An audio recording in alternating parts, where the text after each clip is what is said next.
All right, so we're diving deep with Get Out. You guys obviously want more than just a did you like it chat. Right. And with the stuff you sent, the academic papers, the reviews, we can really get into some next level analysis. This is going to change how you see the movie. Which is what's so great about Get Out.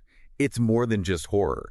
It Right. sparked all these conversations about race and society that are still going on. Totally. It's like Jordan Peele looked into our souls, found this collective fear, and put it on screen. Scary, but impossible to ignore. One thing that keeps coming up in this material is horror verite. Honestly, I hadn't thought about it like that before reading this stuff, using those everyday anxieties to, Right. make the film genuinely unsettling. What are your thoughts on that? Well, the brilliance of horror verite is using the genre to show real societal fears. And with Get Out, that fear is rooted in the Black experience. You know that feeling when Chris first gets to the Armitage house and your stomach just drops? Oh, yeah. That's the movie tapping into a very specific fear being Black in a world that says it's post-racial, but probably isn't. It's exactly like Roger Ebert said in his review, that unsettling feeling when you know you don't belong somewhere. And Peele does it without ghosts or monsters, right? He does it through microaggressions.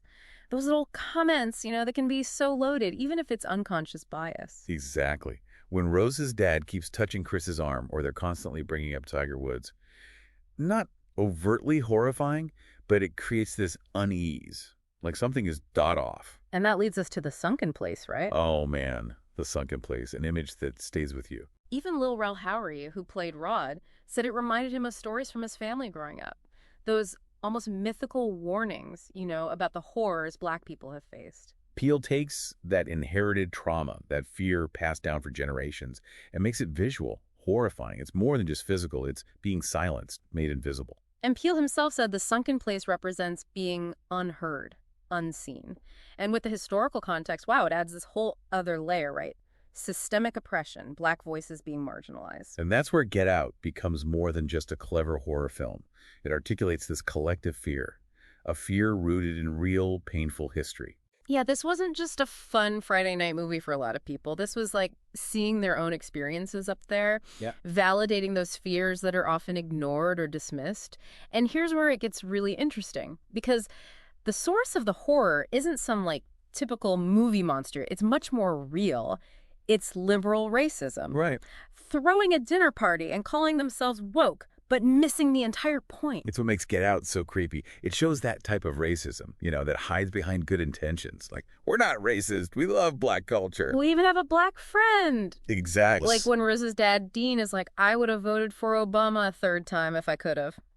The academic paper you sent, it talks about abstract liberalism, which I gotta say, I'd never heard of before this. Oh, it's such an important concept. It shows that difference between what you say you believe and what you actually do. Right. The sociologist Eduardo Bonilla Silva, he says abstract liberalism is basically a way to be like, oh yeah, equality, but without actually changing the system that creates inequality in the first place. So the Armitage family in Get Out, they talk the talk, but their actions are something else entirely. Like they're obsessed with Chris's physical traits as if he's some prize horse. Exactly. Not, a human being. And they keep bringing up genetic makeup. Like that explains their weird fascination. It's like they're so busy complimenting what they see as his strengths that they totally forget he's a Black man living in America, with all that entails. Which is where Guess Who's Coming to Dinner comes in. Both movies are about interracial relationships, but from totally different perspectives. For sure. That paper points out both have a Black man meeting the white girlfriend's family,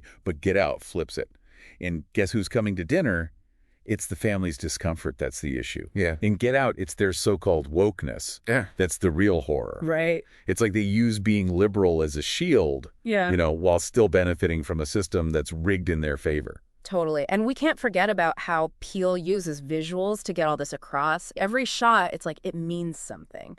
The sources you gave me really showed how important those specific scenes and images are. It's true. Get Out is like a masterclass in showing, not telling. There's this one essay, it analyzes how Peele uses the gaze, to show the power dynamics. Like that scene, Georgina is staring at Chris through the window. Oh, yeah. Still freaks me out. It's like she's looking right through him, only seeing what she wants to see. And that feeling, being watched, judged, I think a lot of people can relate to that, especially people of color. Exactly. feeling like you're always being observed, like you're Yeah. different. And then Chris strapped to that chair, the way we have to watch the audience, just like he's forced to watch that video. Oh, don't even. Brilliant filmmaking, but so messed up. It's like Peele is saying, hey, you watching this. Yeah, you're not off the hook just because you're in a theater seat. You're part of this. Totally. Are we like those party guests, Hmm. the ones bidding on Chris, not really seeing him as a person? Right. Or are we going to acknowledge what we see and actually do something about it? Big question. So why do you think Get Out hit so hard? Huge box office, everyone talking about it. It really got to people in a way most horror movies don't. Because it's more than just horror, right? It's social commentary, but disguised as entertainment. It hit that nerve we all have about race in America. Yeah. And it did it in a way that was scary, but also made you think. It showed a fear that a lot of Black Americans have lived with forever, being trapped, silenced by the system. And that ending, though. Right. Chris gets out. But Mm. what does that really mean? Is he actually free? Or is it just temporary? It makes you wonder. That's the thing Peele does, right? He doesn't give you a nice little bow on it, all Hollywood. It's real, just like life is messy and complicated. And this was just the first step. Now it's up to all of us to think about these things, those uncomfortable truths. What does Chris getting out mean to you? How does it connect to everything Get Out made us talk about? That's what we want you to keep discussing.